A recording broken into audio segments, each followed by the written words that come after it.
Hello guys, dito tayo sa Arca South. Ayan, sa mga bikers at naglalaging sa araw na to. Ganda ng araw, masyadong masakit sa balat. Ayan na po guys.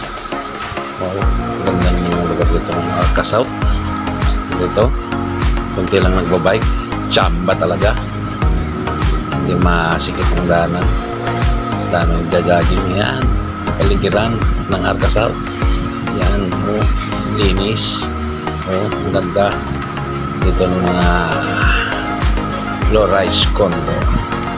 May Landers din, may Sunshine Mall, may hypermarket dito dito. Pero maluwang na bilihan dito is yung Landers, may Pure Gold, Jollibee, Mang Inasal ito. Kaya yung iba dito na bumibili ng properties nila sa condo. Ayan si kuya, si ate, papahinga nag-jogging. Ganda na mag-ikot-ikot sa umaga dito. Pag Sunday, Saturday, maraming jogging dito. Regular yan sila. Pag naman, minsan-minsan lang mag-bike dito para pagpapawis ng konti, ikot-ikot, ilang ikot kasi dito hindi naman ganoon kahaba yung ikot dito sa biking. At katulad dati talagang buong FTI pala yung tawag dito nabili na ni Ayala, kaya Arca South na ipinangalan dito. Yan yung mga low-rise condo. Meron din mga dito, mga PPOs, pero ginagawa pa.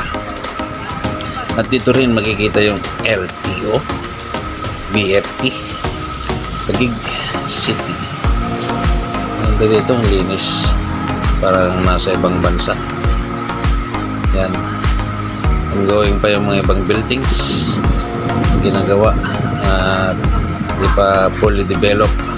Pero yung iba, on operational na. Yung ibang condos at mga ibang establishment dito sa area. At bike muna tayo. Ito. At si JMF TV. Ang bubike niya is masarap talaga. Malamig pa. Hindi paramdam yung sakit ng init sa balat. Yan.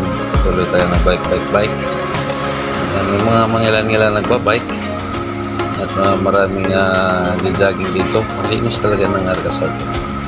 So yan, Captain, ganda, kalsada, malinis, 24 hours security. At ayan, hindi masyadong maraming sasakyan. Ayan, sarap mag-bike dito. Yun, mga bikers. Ayan, may mga bikers na isa-isa babike dito. So sa ganoon, magkaroon din siya ng exercise. Yan guys, hanggang dito na lang guys ang aking pagbabike dito sa Arca South, Taguig City. Thank you guys for watching. At hanggang sa muli.